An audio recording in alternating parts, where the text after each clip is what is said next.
ಕರ್ನಾಟಕದಲ್ಲೂ ಕೂಡ ಒಂದಷ್ಟು ನೆನ್ನೆ ನಾನು ಪಬ್ಲಿಕ್ ಒಪಿನಿಯನ್ನ ಕೇಳ್ತಾ ಹೋದೆ. ಅವರೆಲ್ಲರೂ ಒಬ್ಬೊಬ್ರು ಹೀರೋಗಳ ಹೆಸರನ್ನ ಹೇಳ್ತಾ ಬಂದ್ರು. ಯಾಕೆ ನಿಲ್ಬೇಕು ಇವರು, ಯಾಕೆ ಗೆಲ್ತಾರೆ ಅನ್ನುವಂಥ ರೀಸನ್ಸ್ ಅನ್ನ ಕೊಟ್ಟು ಹೇಳ್ತಾ ಹೋದ್ರು.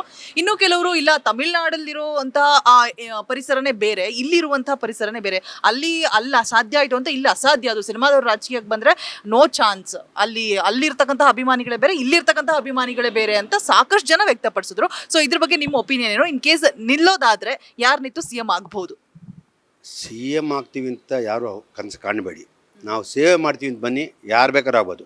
ತಮಿಳ್ನಾಡು ಬೇರೆ, ಆಂಧ್ರ ಬೇರೆ, ಕೇರಳ ಬೇರೆ ಇಲ್ಲ. ಇವಾಗ ಪವನ್ ಕಲ್ಯಾಣ್ ಆಗಲಿಲ್ವಾ, ಚಿರಂಜೀವಿಯವರು ಮತ್ತು ಕಮಲ್ ಹಾಸನ್ ಯಾಕಾಗಲಿಲ್ಲ? ಧೈರ್ಯ ಮಾಡಲ್ಲ. ಇವತ್ತು ಇದೇ ಕೆಲಸ ರಜನಿಯರು ಮಾಡಿದ್ರೆ ಯಾವತ್ತೂ ಆಗ್ಬೋದಾಯ್ತು. ಧೈರ್ಯ ಬೇಕು, ಮನಸ್ಸತ್ತು ಮನುಷ್ಯನಿಗೆ ನಗ್ಗಿ ಕೆಲಸ ಮಾಡಿ ಸೇವೆ ಬನ್ನಿ. CM ಆಗಬೇಕು ಅಂತ ಬರಬೇಡಿ ನೀವು. ಒಂದು ಸತಿ ಒಂದು ಪಾರ್ಟಿ ಕಟ್ಟಿ ಜನಗಳಿಗೆ ಒಳ್ಳೇದು ಮಾಡ್ತೀವಿ ಮುಂದೆ ಬನ್ನಿ. ಯಾಕಾಗಲ್ಲ? ಕರ್ನಾಟಕದಲ್ಲಿ ಕಣ್ಣು ಮುಚ್ಕೊಂಡಾಗುತ್ತೆ. ಕರ್ನಾಟಕದಲ್ಲಿ 33 ಜಿಲ್ಲೆ ಇದೆ. ಇವತ್ತು ನಮ್ಮಲ್ಲಿ ಆ ಶಕ್ತಿ ಇದೆ. ಎಲ್ಲ ಹೀರೋಗಳಿಗೂ ಎಲ್ಲರಿಗೂ ಇಲ್ಲ, ಕೆಲವ್ರಿಗಿದೆ.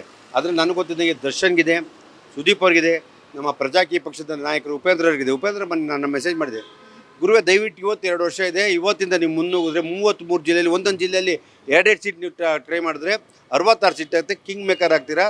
ನೀವು ಸಾರ್ವಜನಿಕರಿಗೆ, ಒಳ್ಳೆ ರೈತರುಗಳಿಗೆ ನಮ್ಮ ಈ ಗ್ರಾಮೀಣ ಮಕ್ಕಳಿಗೆ, ನಮ್ಮ ಯೂತ್ಗೆ ಏನಾರು ಮಾಡ್ತೀವಿ ಅಂತ ನೀವು ಇವತ್ತು ಪಣ ತೊಡಿ. ಯಾಕಾಗಲ್ಲ? ಆಗುತ್ತೆ. ನೀವು ಮುಂದೆ ಬರಲ್ಲ, ಎಲ್ಲ ನೀವೇ ಮಾಡ್ಕೊಳ್ಳಿ ಅಂತ ಆಗಲ್ಲ.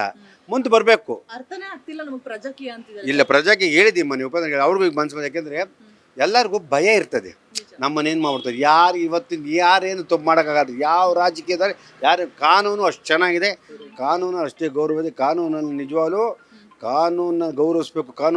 ಗೌರವ ಮಾಡ್ಕೊಂಡು ಹೋಗಿ ಇಟ್ಸ್ ವೆರಿ ಗುಡ್. ವೈಲೇಟ್ ಮಾಡಬೇಡಿ. ಆಮೇಲೆ ನಾವು ಇವತ್ತು ನಮಗೇನು ಅಂದರೆ ಇವತ್ತು ಈ ದೇಶದ ಬೆನ್ನೆಲುಬು ರೈತ. ಆ ರೈತರುಗಳಿಗೆ ತುಂಬ ಸಮಸ್ಯೆ ಇದೆ, ನೀರಿನ ಸಮಸ್ಯೆ ಇದೆ. ಇವತ್ತು ಯುವಕರಿಗೆ ಉದ್ಯೋಗ ಸಿಗ್ತಾ ಇಲ್ಲ. ಇಂಥ ವಿಷಯದಲ್ಲಿ ಮಾತಾಡಿದ್ರೆ ನಿಜವಾಗ್ಲೂ ಪ್ರತಿಯೊಬ್ಬರು ಮುಂದಕ್ಕಾಗುತ್ತೆ. ಆ ಶಕ್ತಿ ನಿಜವಾಗ್ಲೂ ಸುದೀಪು ಮತ್ತು ದರ್ಶನ್, ಉಪೇಂದ್ರ 3 ಜನಕ್ಕೂ ಮುಂದಕ್ಕಂತದೆ. ಯಶ್ವರ್ ಬರದ ಅವ್ರು ತುಂಬ ಚಿತ್ರರಂಗದ ಮುಂದೆ ಬೇರೆ ಇದ್ದರೆ ಅವ್ರಿಗೂ ಇದೆ. ಇವರು ಇವತ್ತಿದ್ರಲ್ಲಿ ಇವ್ರು ಮಾಡೋವಂಥ ಆ ಶಕ್ತಿ ಇದ್ದರೆ ನಿಜವಾಗ್ಲೂ ಮಾಡ್ಬೋದು. ಯಾಕೆಂದರೆ ಫಸ್ಟು ನೀವು ಧೈರ್ಯ ಬರಬೇಕು. ನೀವೇ ಯಾರೋ ಹೇಳಿದ್ರು ಎದುರಿಸ್ತು, ನೀವು ಯಾರಿಗೂ ಹೆದರಬೇಕಾಗಿಲ್ಲ. ಹೆದರಿದ್ರೆ ತಪ್ಪಾಗುತ್ತೆ. ಆಮೇಲೆ ಯಾರದ್ದೇನು ನೀವು ತಿಂತಾ ಇಲ್ಲ, ನಿಮಗೆ ಆ ಶಕ್ತಿ ಇದೆ, ನಿಮಗೆ ಆದ ಜನ ಪ್ರೋತ್ಸಾಹ ಕೊಡ್ತಾರೆ. ನಿಮ್ಮ ಮೂವರ್ಗಿದೆ ಮಾಡಿದ್ರೆ ವೆರಿ ಗುಡ್.